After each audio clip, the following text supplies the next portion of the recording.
It's no joke, Gen Zers take a striking point of view of the world compared to other generations. Sometimes it feels like they are from another planet. But is it all bad? Luckily for us, our guest, leadership consultant and advisor to many companies on understanding the generational dynamics in the workplace, Nikhil Raval has some answers. Spoiler alert, they really are from another planet, one that has allowed them to view the world from a vertical visual rather than experiential. The question is, will managers be able to step up to the challenge of creating a more balanced approach to management style? And will AI be there to help make the task of communicating easier for all people on this planet for a better world? Get ready to level up your powder coater game.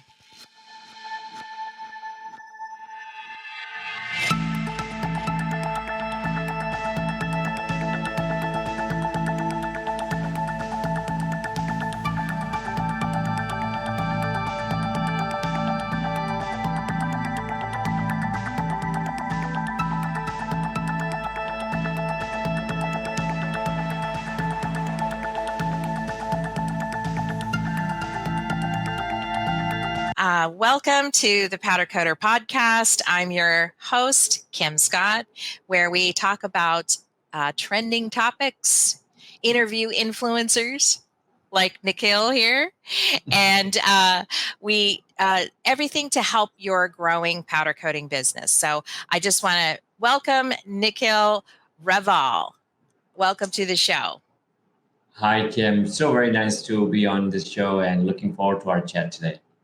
Yeah, and I'm super stoked to have you. I'm going to give you, I'm going to give everybody like, what are we doing about Gen Z and why do I have this Gen Z expert on today? But I just want to read a little bit about your bio first. So, we can kind of get through that and then move on to like this super hot topic. And then I'm going to set up everything on why I think it's a super hot topic, especially in powder coating or growing businesses, industry, and factory growth. So, Nikhil, you are a leader and a learning and change OD expert. What is an OD expert? Yeah, OD stands for Kim Organization Development. And so generally when you think about somebody who's in the leadership space, one is of course you design programs, which is the program itself.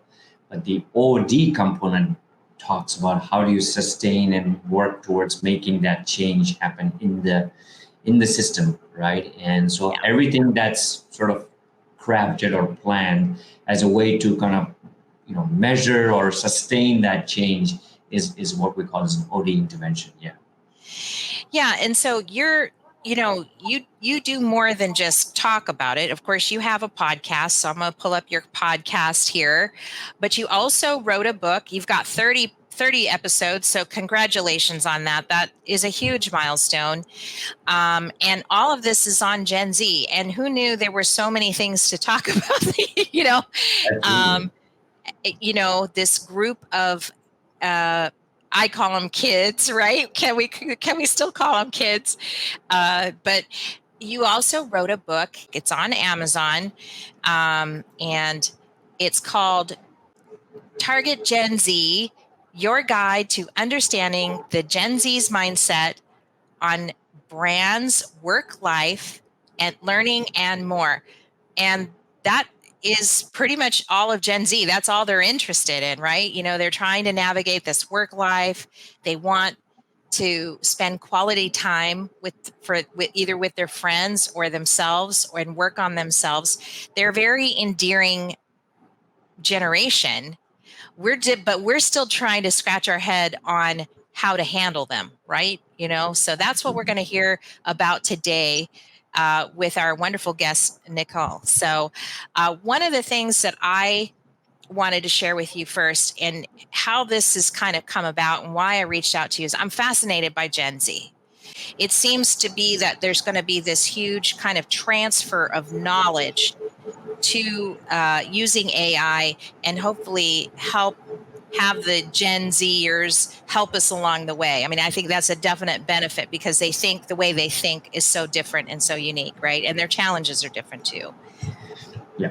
Yeah, no, absolutely, Kim. I think there's no question. The whole world is talking about how AI is changing every sphere of workplace and industry, and there's also the big debate about, okay, is that a good thing? Is it not a good thing? Is there a dark side to this? And I as a learning professional, I can give you just a couple of examples. For instance, there was back in the day, there was a time when you had to build, let's say, when we run a simulation in a classroom, and it would take a long time to design one, and it can still take one. But now with AI, I think you could, I wouldn't know. And let's say, example, I don't know nothing about the powder coat industry, and within an hour, like the AI engine can tell me that, okay, these are the issues, these are the questions you should ask, Right. these are the scenarios that they can develop for me, right? So within an hour, I can have a good sort of surface level understanding of what it is all about, and then I can do the homework. I think the challenge, I would say, to your point about Gen Z and AI are synonymous, I Mhm. absolutely agree, because that's a generation which has grew up on technology, right? As I always say, Gen Y accepted technology, Gen Z expects technology. But there is so much information and misinformation that is being fed, perhaps more to this generation, or they've grown up in that. And Mhm. I only say that while AI and tools like AI, and if you look at any other forms of information being fed to us, whether it's media, whether it's you just want to caution the Gen Z generation not to take away their technology, so that they do the critical thinking, right? So they look at sort of the good and the bad, or they do their own homework, so it doesn't take away their own ability to analyze. And again, please remember that AI is all what's fed in is what comes out, right? So it's Yeah. not very contextual. So what Yeah. may be a good generic answer may not be relevant to you in Hawaii, may not be relevant to me here in Asia or in India, right? So Right. I think that's the piece that we have to make sure. And I see that in the education industry is completely transforming. I see my son. I mean, like if there's an assignment, and back in the day when we were in B school, like if there was something, we would have to worry and go back and say, hey, I'm going to pull an all-nighter, or I'm going to go to the library and I'm going to talk to my friend. They're just saying, you know what? I don't have to worry. I'm just going to ask AI. That's Exactly. my At their fingertips. shortcut. And I Yeah. said to myself, well, please don't do that all the time. I mean, Yeah, there can be an so yeah, over-reliance, right? Is that what you're saying? There could be an over-reliance on just yeah, everything's yes, on the web kind of thing, right? Um, yeah, I I do agree with you, because in that interview with Tanner Lyons, episode 71, it was like, well, you don't have to explain it to them, but you need to give them the why, right? Because yes, that's not what's explained when they're Googling something, right? They can read what it says to do, go here, click that, click there, click this, and then change the thing or whatever, right? They can see that. We all do it now, but what they don't understand is what's the inside joke, right? What's the why? yeah, Why do I got to do this, right? Why do I yeah, have to do this? So, um, but we are facing, and for many years now, we've got the baby boomers. So let's talk about some of the generations here, because we've got the baby boomers. We're almost done getting them into retirement. yeah, yeah, um, and yet they were in an age where knowledge and retention was in the head, and everything or on a piece of paper, right? right, right, um, and it was very, and that's part of the problem now, is some of the Gen Xers have that too as well, right? And how do you get all of this, say somebody's retiring next week, he's been working at this job for 30 years. How do you unload that yeah, and put it into AI, or into a manual or a process or something like that? Because, sometimes there's this conveyance that, or this nuanced, right? That this person may have you know, about their job, or about their customer, or about how to go about doing something, that can be overlooked with just data processing and unloading it, right? So it's sort of a twofold thing, because you don't want to lose all of it, and we may be at risk of losing it all if they, if both all these people start to retire, especially in our industry.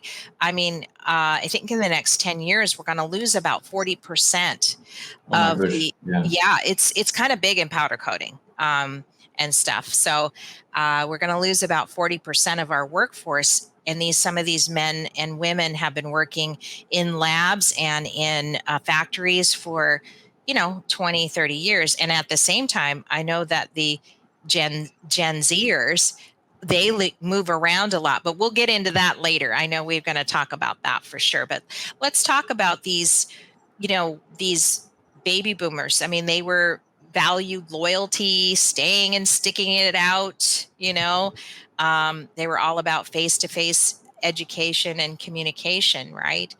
And then these Gen Xers, it's almost like they don't care about anything. I They're guess like the lost generation. Who are the Gen Xers? well, we're the smallest, right? Yeah. And it's like, I don't know, we just have this pissed off critical point of view of life, right? Like it's never going to be as good as it was when I was in high school or something. I don't know. It's kind of part of the whole culture too of being a Gen Xer too. I am one. So So am I. yeah. And so like what are the I guess what are the what is it about Gen Xers that make them unique from baby boomers and millennials and all the others? Do you know? Sure. Yeah. So just absolutely. So Kim, just to answer that other question before on baby boomers, I would say, look, a couple of things. One is there is so much knowledge in that generation. Folks from that generation, like you rightly said, they're probably done at least every single boomer who. If there's still few who are working, done about 40 years, 45 years, right? So there's a Mm-hmm. wealth of knowledge. And I would say there are a couple of things there. Number one, if the company values them and respects them to say that, look, here is someone who's kind of grown in the ranks, they've built the culture, they've built the system, right? Right. They need to do a couple of things. Number one is to create just a good knowledge management system. And again, it sounds very sort of almost project management type, like, oh, okay, but the more you actually be conscious about it, that's where you ensure that the knowledge doesn't walk away, and therefore you have to consciously figure out a way to kind of figure out how do we capture all the wisdom, not just everything that they've sort of not like a manual, but like the insights, right? It takes time to build the insights, right? And how do we capture that? And so for that, I would say that the company needs to create a learning culture, right? So how can we mentor? And I've seen companies where they have things like on-demand mentors where you can just tap on these folks and they share. So I think there's element of creating that learning culture for the baby boomer, from the baby boomer generation. And you also have to keep in mind now, coming on this end, is that more and more back from their time to even Gen Xers and Gen Ys and Z, the whole definition of career has changed, right? So we don't no longer see, maybe that generation was perhaps the one generation who saw themselves as, okay, I have to get into a good company, I have to get into a good organization, and I'm just going to be there as Sinek says, and get the golden handcuffs. Till I turn into a statue. Yeah, get the golden handcuffs, and most people even don't know what is that. And so I think that whole thing has changed, right? We've all seen from the X to the Y and to the Z. My goodness, for the Generation Z, they say they will switch at least 20 times in a span of 40 years, let's say. So that's on average 2 years they're switching over from one. It's absolutely insane. And so therefore, how do you tap on them? And so I think that whole learning culture is important. And you have to also remember that now the word loyalty is vanishing away. More and more employees are looking for different ways in which they see the relationship with the employer. So back in the day, I think for the boomer generation, and even for us, I would say I came for the X generation, the agreement was that, hey, I give my time to the company and the company pays me in exchange. And that was the relationship. And I think that whole relationship needs to be relooked, or has been relooked, wherein it's all about what's the value exchange? Like, what does the company give me and what do I get from them, right? And Yeah. so I think that's on the boomer. Now, coming to the question about the Gen X, I think that was the first generation, which I felt is often also called the sandwich generation, which means that Yes. most of us who are in that generation now are likely managing two generations, meaning we have Mhm. elderly parents who are there and who are with us, or who are by us. And then, of course, you have children which are either teenagers or like in their 20s, which means that you could really, you're straddling between like this young Gen Zer who's pulling you away. And then you, of course, have the parents who are probably aging, and there could be all the things with aging. So I think that There's a was the lot first more pressure, generation. outside pressure coming in from Yes. the Gen Xers for Yeah, sure, and from for the all Gen angles. Xer, that was the first generation, which I thought was probably the one generation which started. Maybe if you think about their working years, let's say from mid 80s or 90s onwards, the professional work years, I'm saying, that's when you could see that a lot of these folks were having international careers, working in multiple time zones, and so on and so forth. And therefore, the whole concept of work-life balance, which has become so big Yeah. now, which actually was kind of the Gen X was the first generation which probably experienced it, but it just didn't become as big as it is for the subsequent generations. Which Yeah. means that I think they were grappling with, managing the kids at home, and they had to manage their careers on the one side, right? And I think so. I think Gen X is that one generation which was still that generation which wasn't like a rebellious generation in terms of the image that got created of the two generations after us, which is the Gen Y and the Gen Z, because we were still seen as the Oh, we were generation. rebellious though, Nickel, because we were, but we did it in our teen years. I mean, think That's about right. all the teen movies that came out, But we Breakfast sobered down Club, as we St. as we Elmo's Fire, Breakfast Club. I mean, all those, that brat pack, what they called the yeah brat pack, right? yeah And, we kind of spoiled our oats, I guess, so to speak, really early on. And then we kind of got lost in work. Oh, okay, now we got to go work now, right? And yeah then don't you think it's kind of more of a work harder, not smarter kind of? It seemed like that's where we were at. It was like, well, we just need to work harder and we'll get there, yeah. like. And then, but these other generations that have come after us, they're looking at us going, I'm not working harder. I I'm see, because not that doing my that. kids are telling me that, like, oh, I'm not going to work as hard as you, mom. That's what Yeah, they tell me, right? Um, yeah. and I think their motto is more work smarter, not harder, and maybe that's why that contributes to a lot of that uh, working through, and changing jobs or careers so quickly, like that rapid fire employment, I guess, Yeah. is. And I think the COVID can really change everyone's relationship with the employer, right? People really, whether you want to call it a blessing in disguise or whatever, right? Where people just said that, look, if I have a 40-year runway, I mean, do I want to give a better part of my life just to some employer? I mean, why don't I rather also make my own growth, my own fulfillment, my own happiness a priority, right? And Yeah. therefore, I've seen so many of these. I know I talk to the companies and work with corporates where I say that they're happy taking a sabbatical just 1 year into their work life, and I'm thinking like, okay, well, what happened within 1 year? I mean, are you burned out like just in 1 year? And they're like, oh no, I want to explore. And that's what. And I think for the Gen Xer, we could No, never think like that. We could just they say, hey, put your we head wouldn't down. even think about that, Yeah, like, exactly. because Put our your head employers down. meant that much to us, right? We need this job. We, Exactly. I don't know. Maybe there's some economic stuff around that. Like maybe, it is, it has gotten harder. It has Right. gotten harder. Exactly. To cut a living, look at the price of homes versus what you can Mhm. buy, how much you have to make. I mean, it's all in our face right now, right? Mhm. And Absolutely. I'm looking at that as someone like, oh, wow, thank God I bought my house, or, thank God I did this when I did, kind of thing. Whereas I think these younger generations, like, they're just like, there's no way I can afford, a million and a half for a house. Like, there's no way, like, but yet some of them are doing it, and stuff. They're managing or figuring it out and stuff. So it's not that we don't want to stick too much to generalizations. Sure. Obviously, we are all individuals here.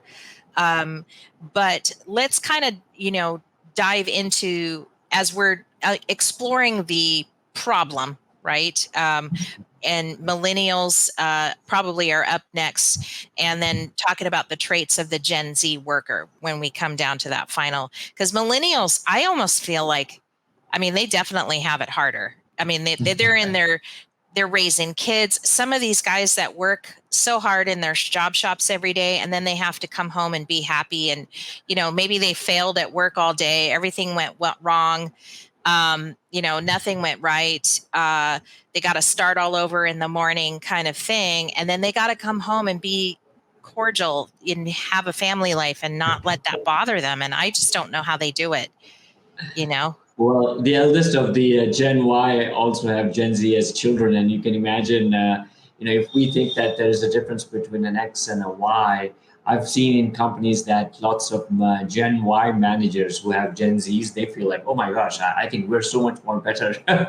But you're Well, that's right about that, because what happened, Kim, with when the Gen Y or the millennials first came on the block, I think there was perhaps most amount of literature written about them saying that, okay, you know what, look out for this generation. This is going to be different than, anyone else that we've seen in the past.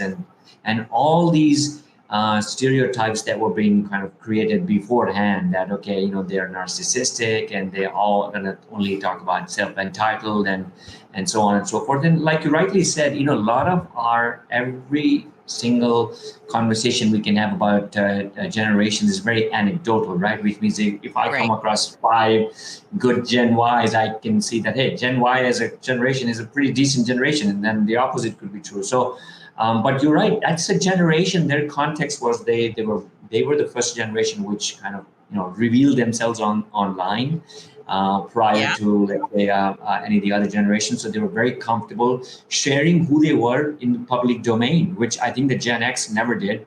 And I still know lots of Gen X who are very shy about, okay, I don't want to share what I did or where I went for a vacation. But I think that was the generation which was truly tech savvy. They adapted technology, but a lot of the stereotypes as companies worked with them realize are just that, and therefore everything that we always say, there's a concept of what we call meta stereotype, which simply means that the belief about someone's generalization tends to kind of create more more how shall I say it? The perception about that creates more fear or defense in your behavior rather than the truth itself, right? So if I know Right. that this baby boomer is a non-tech savvy, so just be prepared to spend 2 hours in going on over a manual. But the point is that's just the stereotype that's been fed into me, either Right. by media or someone else, and the truth could be. I mean, I've seen, like, in my family. I mean, I have an uncle who's, he's in his late 70s. He's such a tech savvy guy. Like, he'll learn anything and everything that comes his ways, and he doesn't get bothered. And so I'm saying, so a lot of that was also true for Gen Y, where people realized that, look, at the end of the day, we can manage them, so yeah. So I think again, I say with caution that for every generation, we have to know ourselves first, then Yes. understand others, and then That's what kind it's, of I move think on. that's where we're going to go. And that's what it's going to take. And one of the things while you were just talking now kind of dawned on me for the first time. And that is, we've always had divisions or talked about stereotypes in ethnicities or Yeah. um, and or maybe gender, whatever, right? But we've never really, I can't remember a time where it was so hyper focused on generations, Yeah. you know? And I'm thinking of like comedians, right? Because comedians are usually like really, They do a good job of. they make a good job of that, right? And Yeah. we've all heard lots of different kinds of comedians that talk about that, but never have I ever seen, like so much talk about generational differences and getting along and multi-generational. I mean, it's just so top of mind. And I don't know if it's just because all these other things are top of mind too at the same time, or migrants and freedoms and this and that. It just seems like it's all kind of culminating, and maybe it's just a sign of the times. I don't know, but it's funny because I just as you were speaking, I was thinking, like never have I ever were we ever talking about generation. Maybe the 50s, like we talked about Greece or the 50s or what it was like going to the sock hop or something like that versus, the 70s where you were doing something else,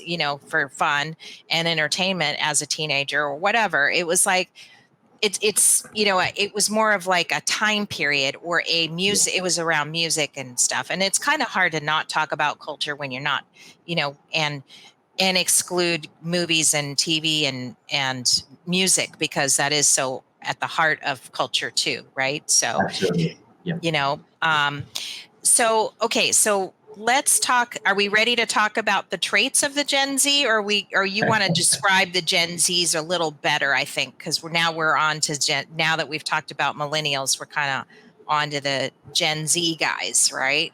Sure.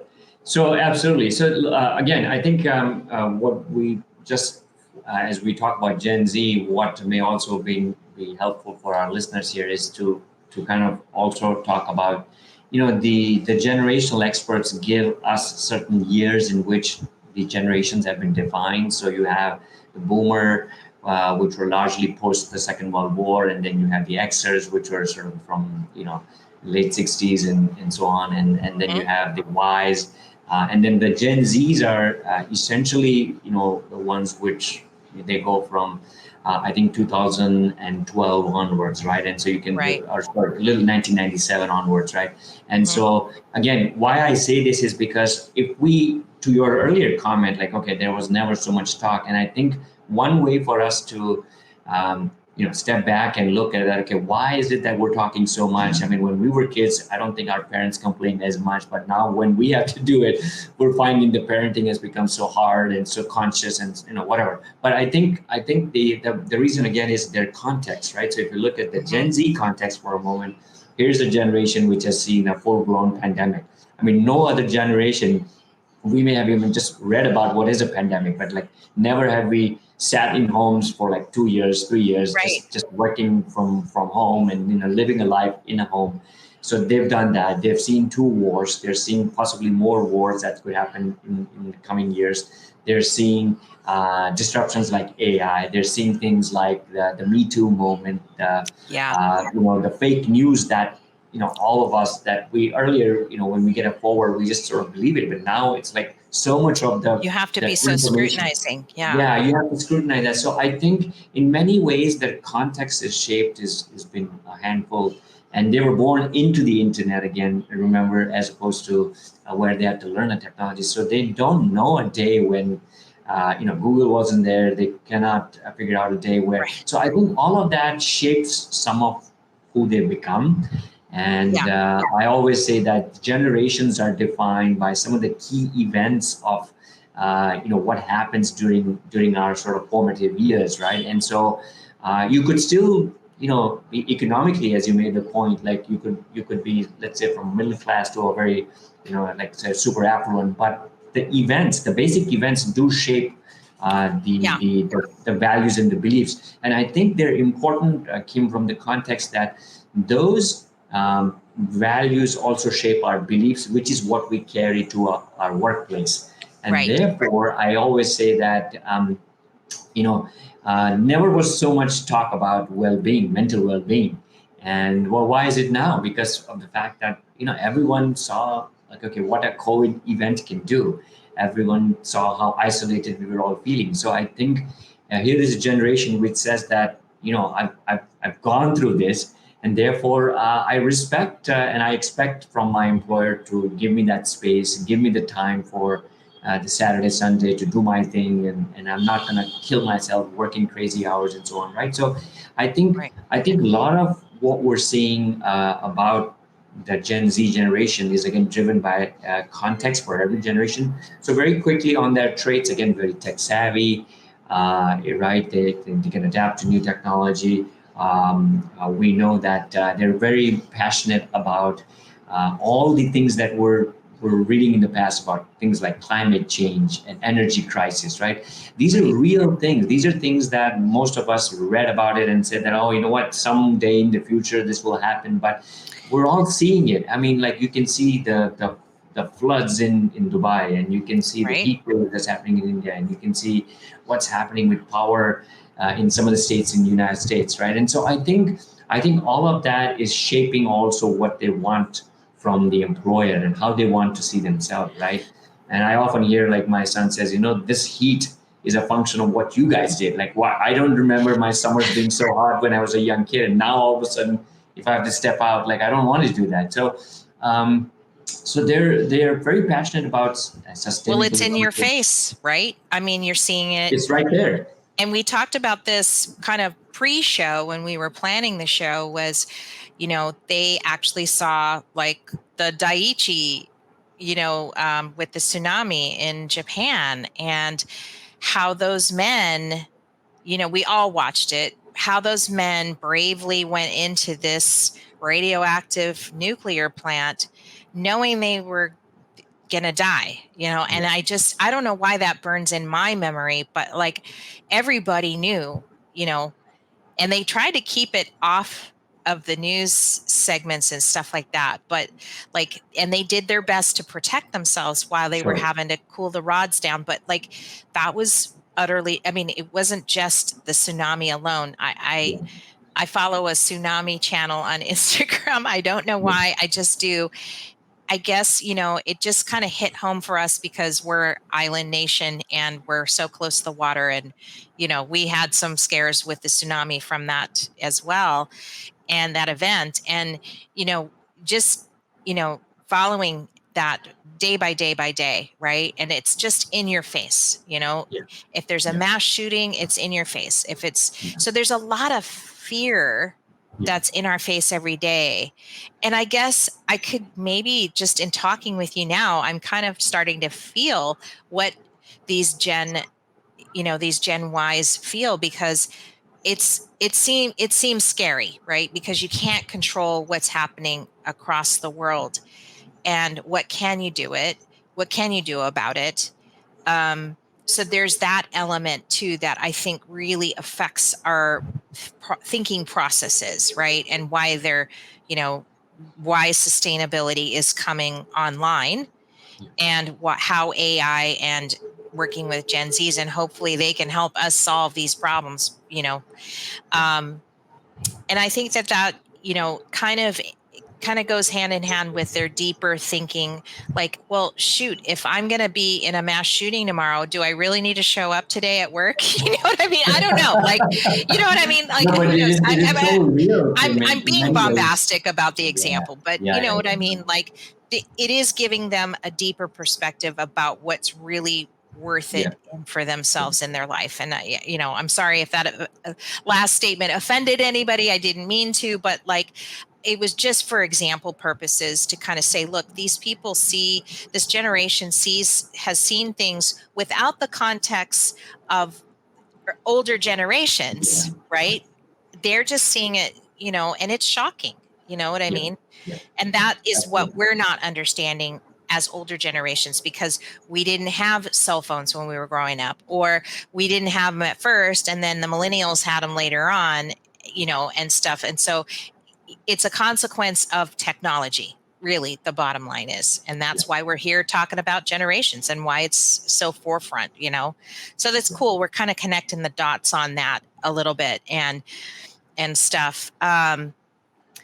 but you and I, and we kind of, in talking through this, and the shock value of um, kind of identifying the positive and negatives of Gen Zs and the way that they think.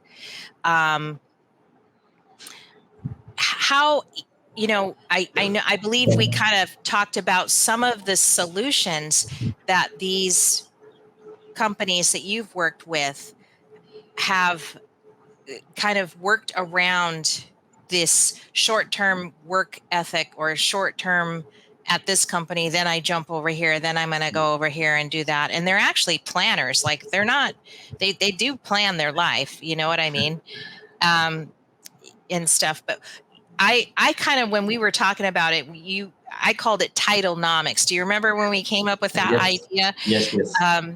And what was this one company doing about it? Because it kind of made sense. Like, and I don't know if Yeah. it's the ultimate solution, but I think it's a solution, right? Yeah, well, it's just how shall I say, a trick in the bag. I don't know if people, some people may say, okay, well, but you're so, I think just for our listeners, what you are saying is so true that I think again, going back in the other generations, we didn't have as many opportunities, and therefore we were told, hey, like, listen, if you got a good job or a good gig, doesn't matter, just swallow it, suck it in, and you're gonna come out okay on the other end after 10 years. And then we just sort of follow that. And then I think for the Gen Z, there is so much more, as Simon Sinek says, that because of their context of being, with all what we've just described, and device has made them insular, right? And so all of the pressures of home seem to have translated at work, right, where they Yeah. have to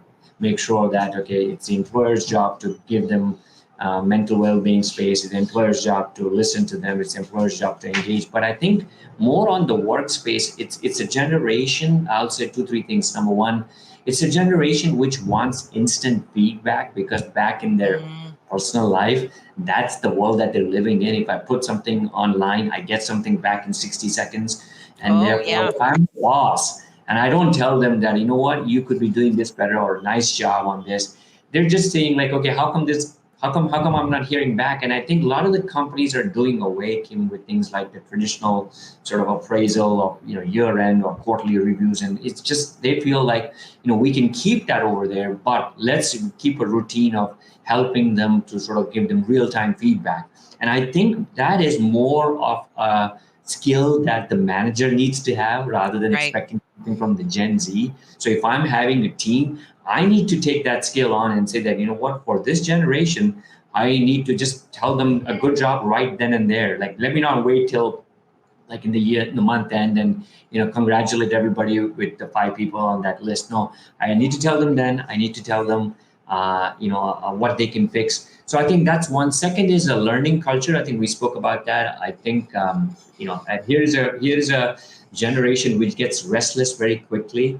Yeah. They also may have a slightly higher perception of how good they can be, again, because of they have access to technology. But as we spoke, technology can do a good job of what I call, deprivation curiosity, which means that if I don't know something, I go and find out. But how much of what I want to learn is technology helping me in my right context, right? So if I want to learn Right. something, I need to do homework, like what I call interest curiosity. And therefore, what companies are doing are simple things like the other day when we spoke is like, okay, I know that I'm fighting for talent. All the guys are going away to, let's say, and I can give examples here, Kim, closer to your world. Like, we work with a manufacturing company for more than 12, 13 years, a very large brand in Asia. They're more than in 25, 30 countries. And they really struggle to get good talent, to the point where they have to say that, what, we will completely upskill you. They had at least like 15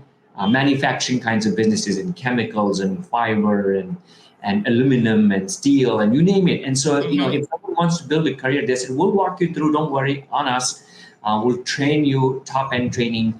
And even then, they were finding that people were not willing to stay. It's just what were the preferences. And so, again, what companies are doing is that, how do I keep patting them on the back. So how do I stroke their ego, right? So as the example that I was giving is that one of the large services companies says that, if I have, let's say, a guy who is traditionally just fresh out of college, the next big change in their skill set that may be sort of required is after 5-6 years when they're managing a team.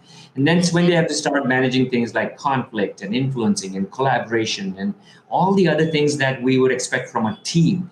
I could be a superstar by myself, but the moment I have to manage a team, like the whole equation changes, right? And Right. therefore, until I get to that stage, how do I tell this guy that you're still doing a good job, right? And that's where that's where I say that, what, you climb 10 stairs and don't feel like you're not going to be recognized till the time that you have to make it to that 15th step. And so I think they change titles, but essentially the job doesn't change fundamentally. So many companies are Right. resorting to this, and I don't want to sound and offend any HR colleagues here or anything like that. It's just a way for them to hold on to talent. That's one.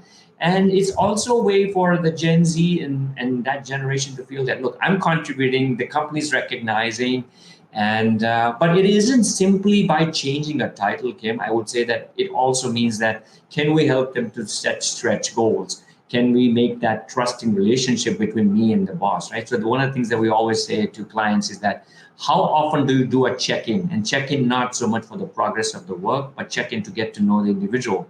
Like, do you know what's happening in their life? Like, there could be a family issue at home. There could be a health issue at home, which is probably being brought at to the workplace. But if I Right. don't take the time to get to know that, and by that, I don't mean like you need to invade their privacy, but just take the time. And therefore, I go back again and say that's the onus is on the manager, not on the Gen Z. So for us, or the Gen Xers Right. or the Gen Ys, they say that, hey, listen, you can get a lot of good things out of that generation, but do your part first, right? And Yeah, and that's hard to do because that is. you know I I think that we weren't shown, as Gen Xers, we weren't shown that same in kindness, Yeah. right? So we've become hardened, right? And because of that hardening from the baby boomers or our bosses, it makes us very hard to. I don't care that you're crying. I don't care that you're having a bad day.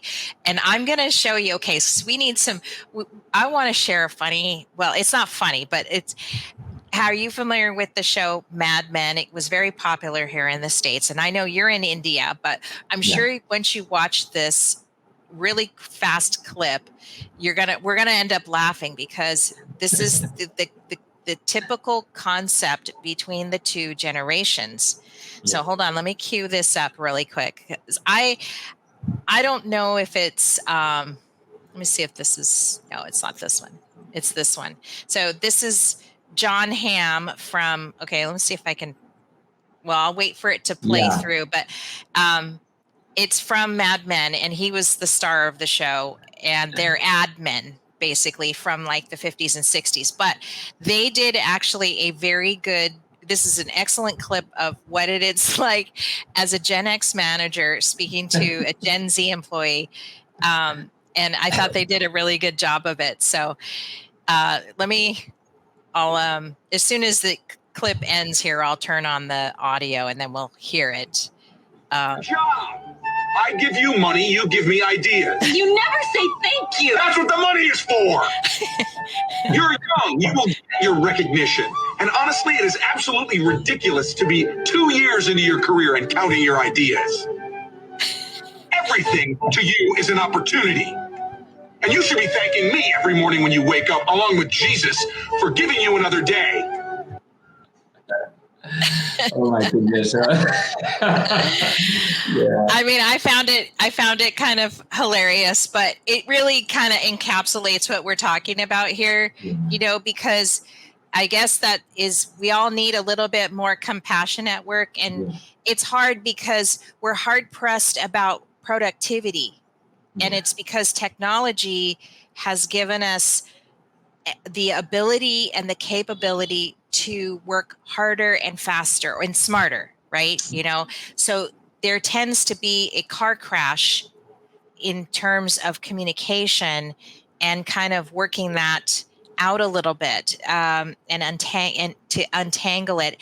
And maybe we're just in the throes of this maybe sea change that's coming with AI. And maybe that's how AI can kind of unburden us from the car crash, right? From the car crash of communication.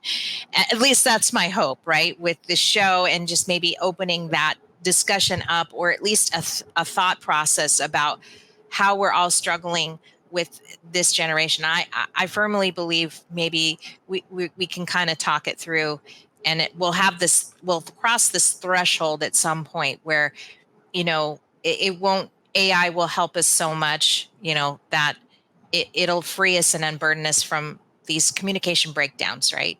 Yeah. Yeah, no, it's funny. You mentioned that clip, and I don't know if you've seen. There's one more where this gentleman is interviewing this. This was back when this young interviewer. She's like a Gen Y, but it can apply just as. And then so he's asking about, okay, do you know PowerPoint? And she said no. And do you know this? I said no. Then, well, what else? But what do you know? Then she starts saying, well, I know Snapchat, and I know this, and I know that. Yeah, and then he says, well, he said, that is not what I was looking for. And then she becomes all very defensive, like, why are you being so critical of me? And so they're trying to show she's so fragile. And then she said, well, can you, for all the things that you want to research, I'll just ask Siri. This is before AI came. And so, and she's like, so the interviewer says, well, I don't think it will work. Can you come at 8 o'clock? And it's like, no, I cannot come at 8. I sleep at 2. I wake up. I need to have my chai latte, and then by the time I work best at 11. And so the guy says, "Sorry, we can't work together." And then she says, I'm really now having a mental bad day. I need to talk to a person. Yeah, and I think the negative connotation of that is they're whiners, right? They are into their chai lattes and their Starbucks and their whatever and stuff, and I don't know. It's either they give up too easily, or they can't have a hard day and still manage it. But I think also, you mentioned earlier, sort of a siloed effect, right? An insular to their thinking. And part of it is that they're watching stuff visually on YouTube and watching the world unfold on them. And so they internalize the visual. But for us, older generation, we didn't have all this technology. And so we went out into the world and experienced it, right? Where they're experiencing the world on a screen.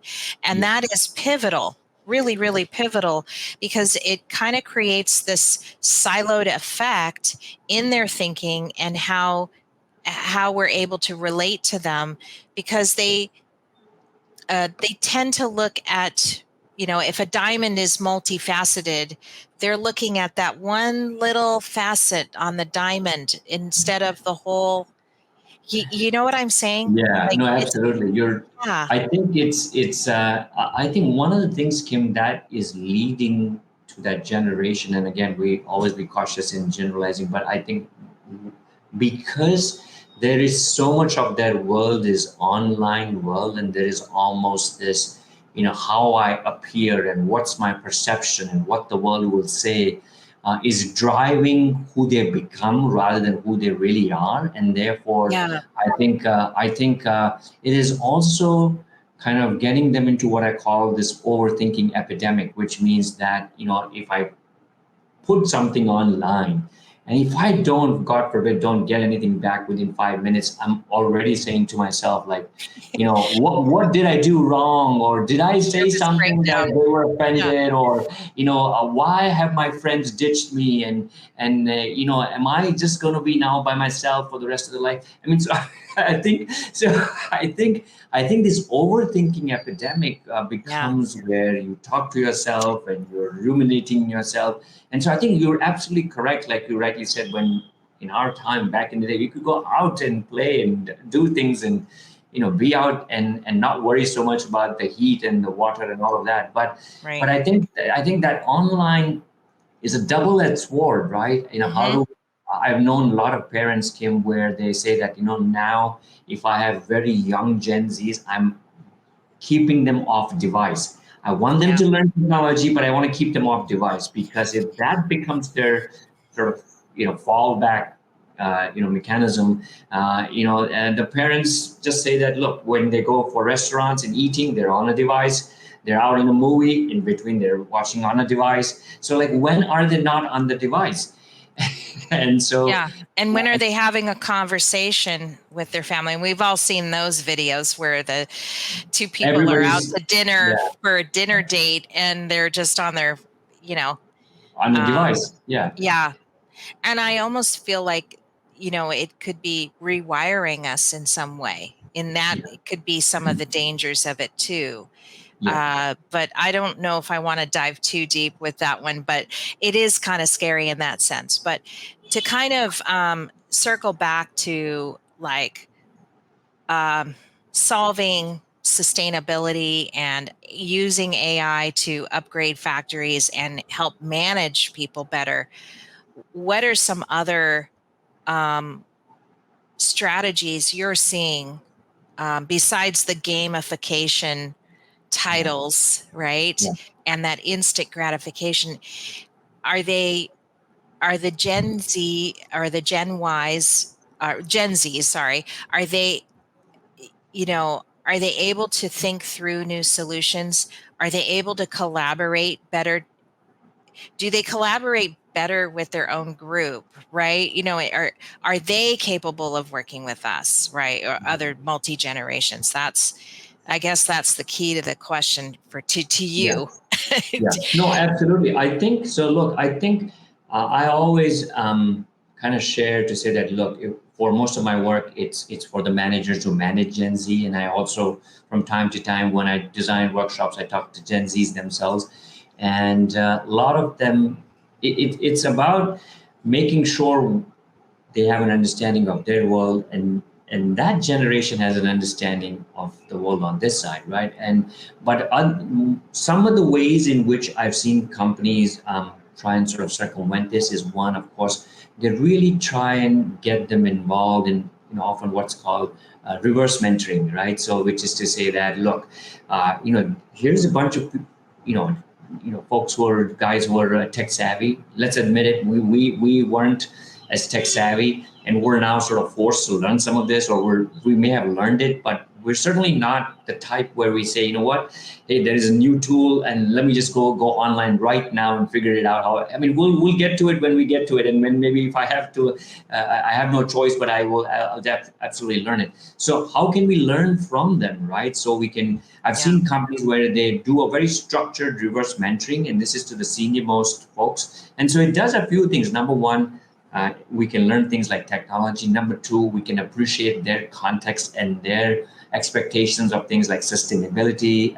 expectations of things like diversity. So let's assume, if I'm in a all white male kind of a company, and if I'm a young girl who's just joined in, and a young girl who's Asian, or let's say a Black or Latino, right?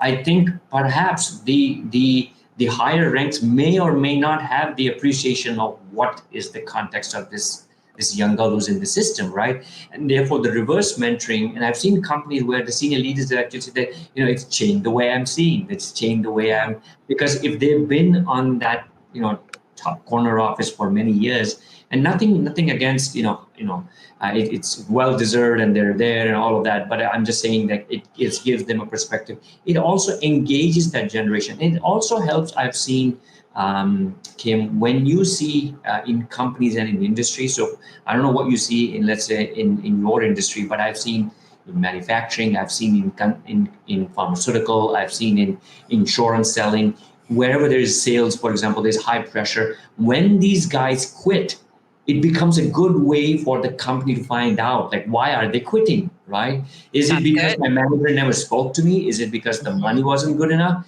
Is it because that I don't see this company ever doing anything beyond just work? Is it because that why aren't they doing any social initiatives? And I can think of, where companies, if a natural calamity happened and if they did a drive on, let's say, a community drive over the weekend, some of these people who are most involved are the Gen Z generation because they want to contribute, they want to. So I think there are ways in which we can get them involved, which is reverse mentoring. There's also another concept called shadow board, which means that it's still new, but where companies are figuring out how do we take experts in certain domains and groom them and almost make sort of the young board to the real board. Okay, and so what they do is that they kind of shadow them, but they also get their perspective. So there are two or three members Oh, the yeah. shadow board, yeah, which are there in the real board. And so and it's pretty well structured. It's not just sort of like, hey, we're doing this as an academic exercise. They get their viewpoint. The member of that shadow board then conveys it to their team. And it's like almost like a council, which then comes back and says, this is what we think. And I've seen companies where they realize that a large chunk of the organization is a young organization, meaning more Gen Zs and more Gen Ys in the system than, let's say, Gen X and then the baby boomers. They're actually getting them involved in things like the crafting of the vision, mission statement, the values, because they feel that, look, 20 years from now, most of the boomers and the Xers will likely be gone. Yeah. And they could be working more, considering everybody's working more today. But the fact is that the company will largely be ran by guys who live in the AI world, who Right. I mean, they are the leaders of tomorrow.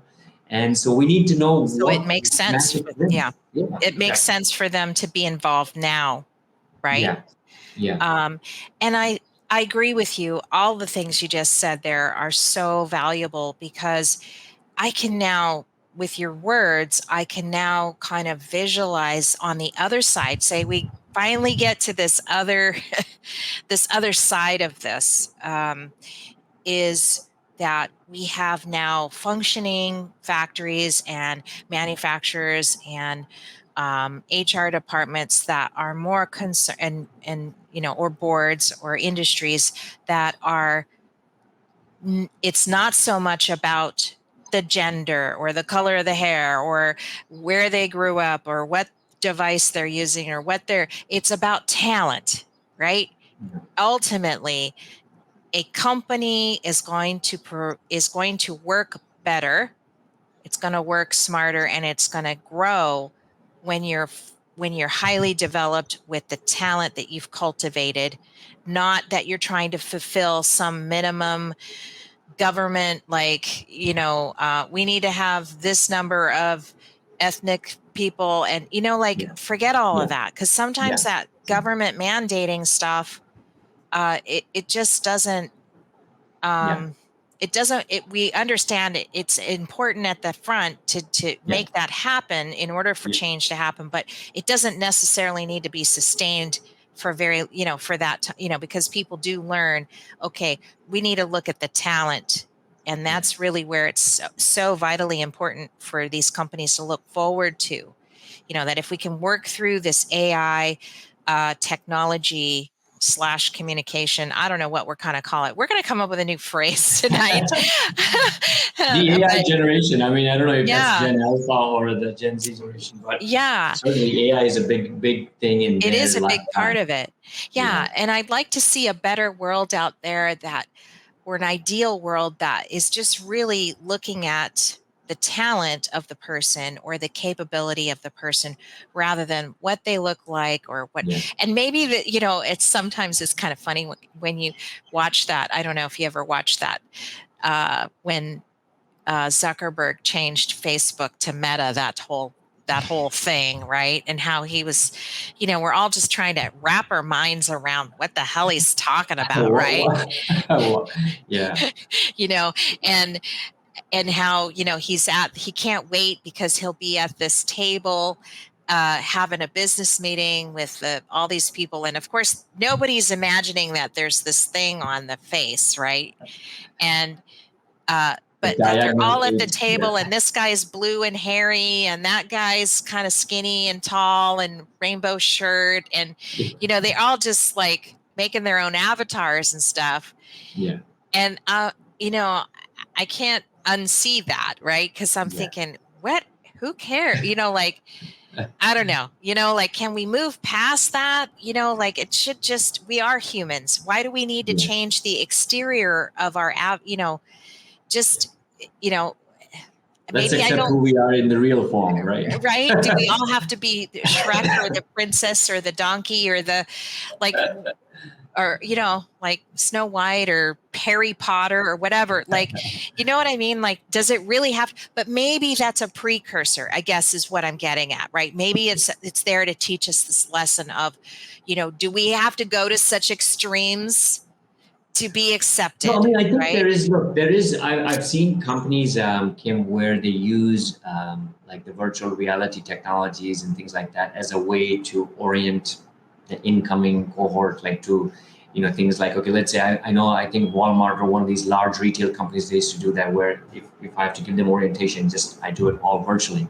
So they get a feel for, like, let's say if I have to deal with a particular neighborhood where a large population is a Hispanic population, right? So I mean, so they'll have an avatar kind of mimicking someone from that community or a race, right? So Yeah. you're right, there is, I mean, technology always, there's an upside to it, but you're right, like, let's draw the line where we can see the benefit versus sort of the, is it more for fun, or is it just sort of see, like, okay, what what We're just what are we doing throwing this for? whatever, Yeah, that's right.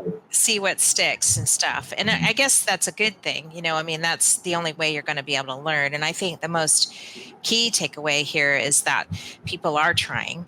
They are recognizing that, hey, why do we have such high turnover in this particular area, or why do these people not stay?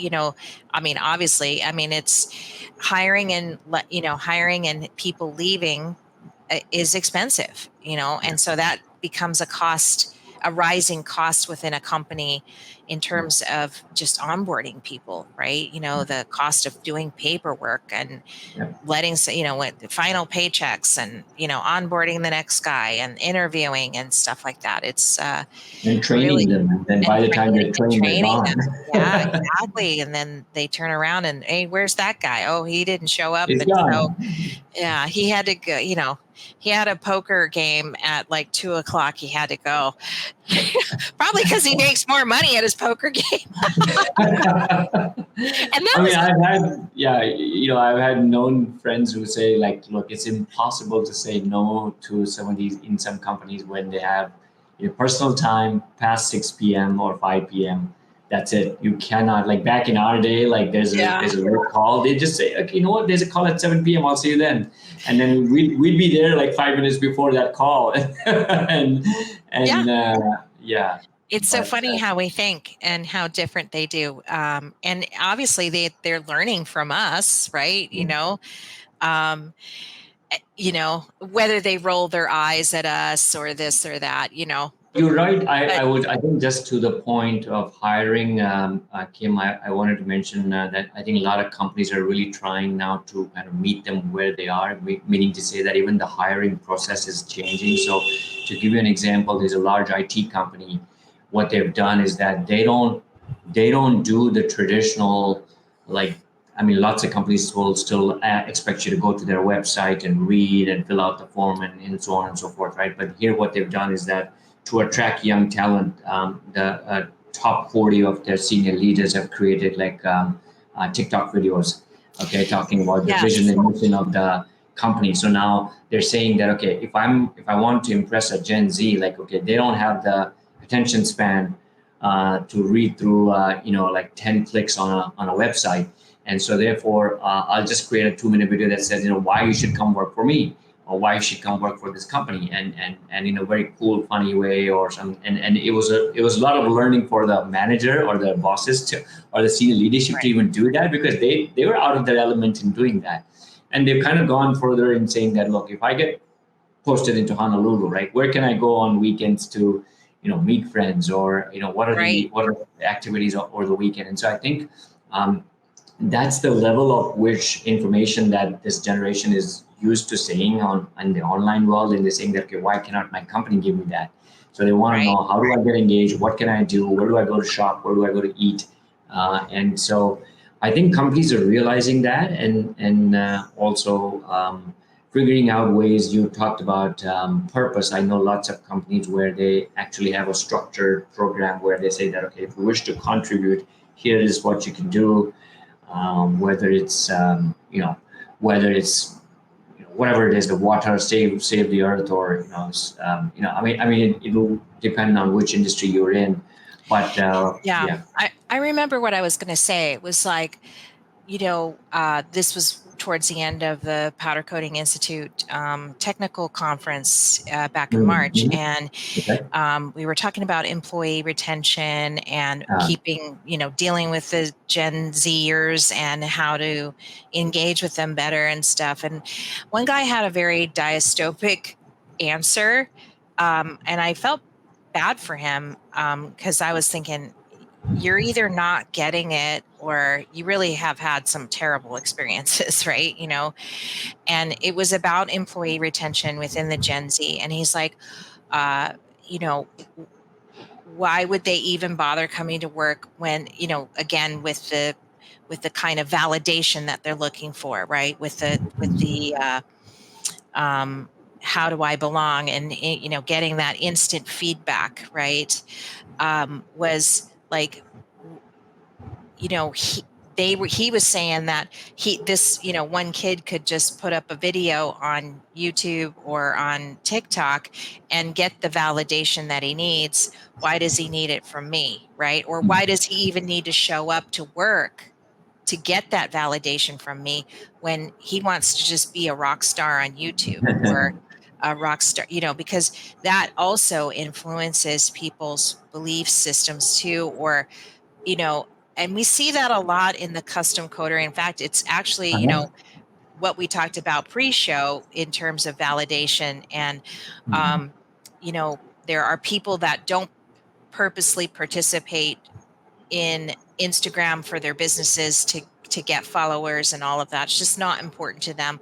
But to those that are, it's like they make it look easy. That's the fallacy of social media, is it makes it they see the powder coating video or the guy spraying, a valve cover or whatever. And it's like, oh, I could do that.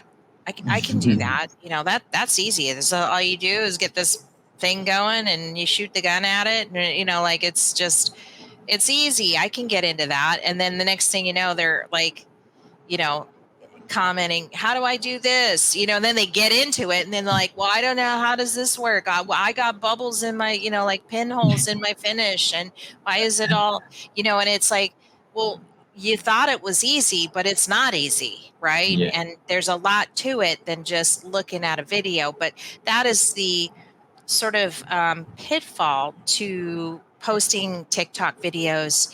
Yeah. And, there is a misconception about, um, and almost we're at this bombastic level with the powder coating videos where people are just purposely making deceiving customers or creating videos that are just so bombastic and ridiculous that when a custom coder actually watches it, they're picking out all the wrong things in it.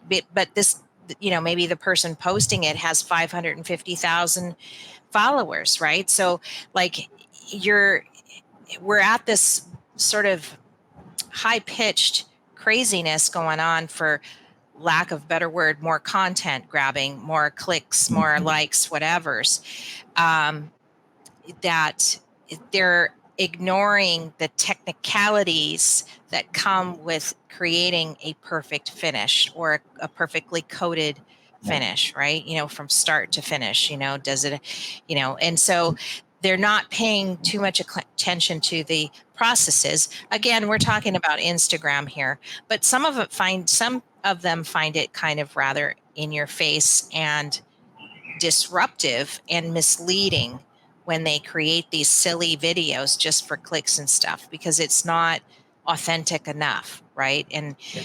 I don't, maybe the greater industry doesn't necessarily have that problem, but I'm just kind of bringing in my own experience Yeah. with the misconceptions that Instagram and Facebook can bring into any kind of post or group or comment or whatever, right? And that's the misinformation that, these kids are getting, these young kids, and, they're thinking it's easy when really powder coating is very difficult. And that's part of the whole process of the podcast, is to kind of unravel the difficultiness of it and talk about it, So I would say, Kim, you make such a good point, and I'm happy that you shared your sort of the challenges of your industry.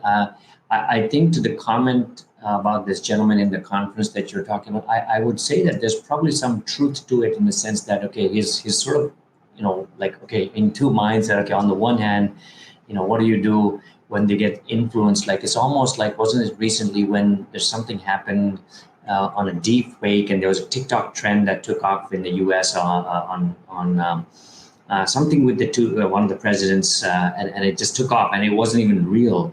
Oh, and, right. And so I think very recently here in India, I mean, it's been about a few months. There's this gentleman. He's sort of like the Bill Gates of India, and he wrote in one of his posts saying that, okay, today's generation, they all want to succeed, but if you wish to succeed, like, you really have to put in, there's no harm in putting 70 hours in a week. And boy, the moment he wrote that, I mean, there was like a flood of trolling down his, and I'm telling you, this guy is like probably like the top three, top guys. It's sort of like the top two CEOs or top three CEOs of US or the world, right? And so, people were saying, like, don't push your values onto us, and this and that, and and there was a contribute that said that, what, look, you cannot succeed if you want to be a billionaire. I mean, you'll have to sacrifice. Don't expect that it's going to come just by sitting doing things. You have to do things differently, right? It's sort of like what this the CEO of NVIDIA, which has now become like the second largest company by market cap. He says that, look, when I grew up as a child, one of the things, and this almost may sound very bad, but he says that the more we could endure pain, the more we could. And he says that we build this into our culture in NVIDIA, which says that, okay, learn to endure pain, okay, and not in a bad way, but it's almost to your point, like, nothing comes easy. If it comes easy, it will go easy, right? And I think to your point that in your industry, I think that's where, Kim, I would go back and say that, look, it is what it is. That's the context of that generation. What can we do? What's the role that we can play? So can we play the role of a good mentor? Can we help them to say that, hey, listen, you know what? You've been given a certain set of cards. We're not blaming you because you got those set of cards, but here is something that you need to kind of be open, right? So create more self-awareness in them, create self-awareness in ourselves, and get them to say that, look, that, it's almost like I remember back, today, like, my son, when he watches, he likes tennis, and he'll watch the French Open, and he said, oh, what about this guy? I can do that. And the point is, like, when he's on the court, and the moment he plays 2 hours, he's tired, complaining. And I'm thinking to himself, like, where were you? What happened to you? Like, you were talking and trashing this guy and saying this and that. But the point is, like, unless they go through it themselves, right? They don't appreciate, like, how hard it is, right? And so oftentimes experience is the best teacher. And it comes back to the one side of the facet without looking at the whole diamond kind of point of view that we talked about earlier. And you have to go out and mine the diamond, right? And the diamond pretty much had to be under pressure in order to make that diamond, right? So that pressure didn't come easy. It took millions of years and lots of carbon in the right places. And, it's kind of that is their challenge, but it's also their, I think that to kind of end this on a really positive note, that I think that with the coming technology and stuff, we will overcome some of these early uphill climbs. But that I think in the end, they are people. Let's remember that we need to stop putting the title on there, right? Or that, bracket, and just know that they're people. Like, they're just people, right? And they do have this perspective that seems almost two-dimensional in the sense, because they're watching TV, it's all visual. It's only just one, perspective. And then they think, oh, I can do that, or I can be this, I can be that. Well, yeah, we all want to be something, right? But I think in the end, they will end up blowing us away with what they can come up with, right? Because they are facing some big challenges ahead. The world is, in terms of that. And listen, I just want to make sure which one of my kids is going to take care of me. Well, right? I hope you don't take it the wrong way, but I have come to the conclusion, I think the lesser we expect, the better it will be for us. But sometimes, Well, I have two I think girls that and you have expectation two can be boys. heartbreaking. So I mean, I tell my wife that don't expect, because you could be heartbroken. I mean, I mean this right. in a good way, of course. He's a good kid, but like you rightly said, but look, I always say, Kim, I think just as a way to conclude, I say that, look, people who lead, we always show this nice video. It's an old video where it says leadership is like herding cats, and it isn't easy. You have to kind of keep the flock together. So there's more hard work for us, at least to the point when we're managing. And I think, like you said, like if the Gen X was a rebellious generation, right? And we had, I think, probably a much more stable time than what they're seeing now. And so therefore, we turned out okay. And so I think it's also a function of age. And if we can just create the right environment, I think let's harness the positive of that generation. There's so much good in them that we can all learn. And so I say more for the people who are managing Gen Zs, do your part, right? Let's do our part first, and help them to realize their own blind spots, and then the world will be a good place. Yeah, and I know in India, you guys just elected. Your president, prime minister. Okay, Yes. And what I was going to say to that is, don't you think the people in the countries that have, I mean, you have to have strong leaders, not dictators. Okay, that's not what we mean. Strong leaders. And when you have a country that has weak leadership, or there's, questions about their leadership. Okay, because we're definitely facing that here in the United States, right?